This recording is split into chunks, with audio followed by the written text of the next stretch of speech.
बीते इस हफ्ते में मार्क मिलर ने बहुत बड़ी अनाउंसमेंट्स की हैं जिसका डायरेक्ट जो है वो आने वाले इमिग्रेंट्स पर और स्टूडेंट्स पे बहुत जल्दी होगा। उसमें ये है कि मार्क मिलर ने ये 3 अनाउंसमेंट्स जो हैं वो मेजर अनाउंसमेंट्स लिए हैं कि एक तो फ्लैग पोलिंग को बंद कर दिया गया है। दूसरा जो है इमिग्रेशन एक्ट में कुछ अमेंडमेंट्स की जाएँगी जिससे जो है आईआरसीसी के पास ज़्यादा पावर आएगी डॉक्यूमेंट कंट्रोल पर। और तीसरा और जो सबसे मेजर अपडेट है वो ये है कि जो एलएमआईए में जो आपको 50 नंबर मिलते थे जॉब ऑफर लेटर की वजह से उन 50 पॉइंट्स को जो है सीआरएस सिस्टम से बाहर निकाल दिया जाएगा। मतलब अब आपको वो एक्स्ट्रा 50 पॉइंट्स नहीं मिलेंगे। New measures to strengthen the integrity of the immigration system. The first is to put an end to an irritant with the U.S., which is a practice known as flag polling. People that leave Canada with no intention to go back, no intention to spend any time in the U.S., but then immediately go back in to get quicker processing at the border, where they would have to wait in Canada. Flag polling uses up valuable resources on both sides of the border, slows border traffic, and prevents officers on both sides of the border from focusing on more critical tasks. When this change comes into effect, temporary residents already in Canada will have to apply online to extend their stay, and flag polling will no longer be an option.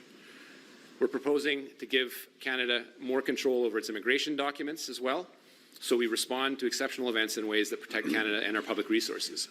So we'll be introducing legislative amendments that will allow us to change, suspend, or cancel immigration documents, including visas, as well as to suspend or cancel applications in our inventory when it's deemed to be in the public interest, for example, in cases of mass fraud.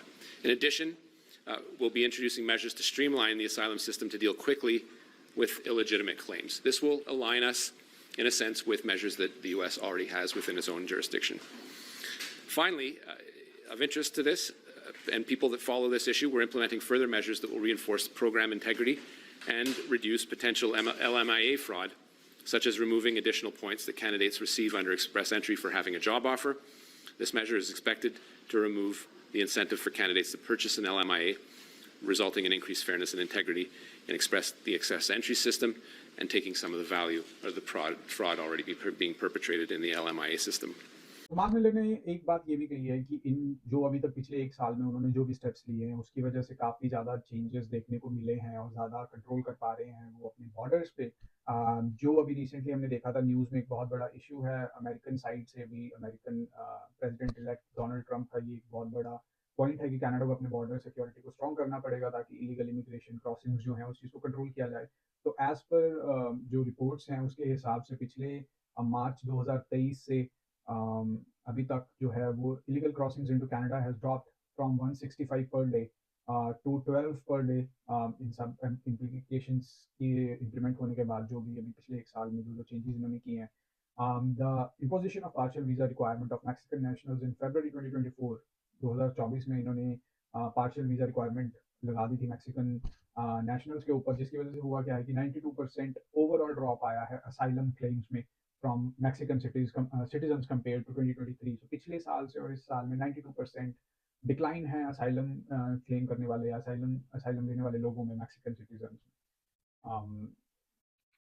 और एक चीज़ और देखने वाली ये है कि जो refusal rate है कैनेडियन वीज़ाज़ में वो भी for countries with high level of visa abuse जो कंट्रीज़ ऐसी कुछ कंट्रीज़ हैं जिनका जो वीज़ा अब्यूज़ ज़्यादा करते हैं मतलब कि कनाडा में टूरिस्ट वीज़ा पे आ जाएंगे या स्टडी वीज़ा पे आएंगे और यहाँ पर आके असाइलम क्लेम्स कर लेते हैं तो that is kind of visa abuse उस तरह के उसमें भी जो है नंबर्स में रिफ्यूज़ल रेट बहुत ज़्यादा ऊपर चला गया है हैज़ रीच्ड 61%। तो आई मीन ये सब चेंजेस जो हम देख रहे हैं अभी ये I guess these are some changes they are trying to do Mark Miller is trying to do to secure Canadian borders जैसा कि डोनाल्ड ट्रंप चाहते हैं। जो 25% टैरिफ लगाने की जो बात चल रही है कनाडा के ऊपर डोनाल्ड ट्रंप की तरफ से वो उस चीज़ से बचने के लिए ये सब चेंजेस को किया जा रहा है और बहुत ही रैपिड पेस पे इन चेंजेस को किया जा रहा है ताकि उस चीज़ से बच सकें बिकॉज अगर 25% टैरिफ अगर यूएस कनाडा पे लगा देता है तो कनाडा की जो इकोनॉमी है उस पर बहुत बड़ा एक इम्पैक्ट पड़ेगा। ऐसा नहीं है यूएस पे कुछ इम्पैक्ट नहीं पड़ेगा लेकिन कनाडा पे बहुत बड़ा एक इम्पैक्ट पड़ेगा क्योंकि Canadian economy is already a struggling economy right now. तो आई होप कि ये जो सब चेंजेस अभी कनाडा कर रहा है अपनी इमिग्रेशन में ये पॉजिटिव चेंजेस निकल कर आए कनाडा के फ्यूचर के लिए और ये बहुत ज़्यादा रिक्वायर्ड चेंजेस भी हैं इस टाइम पर।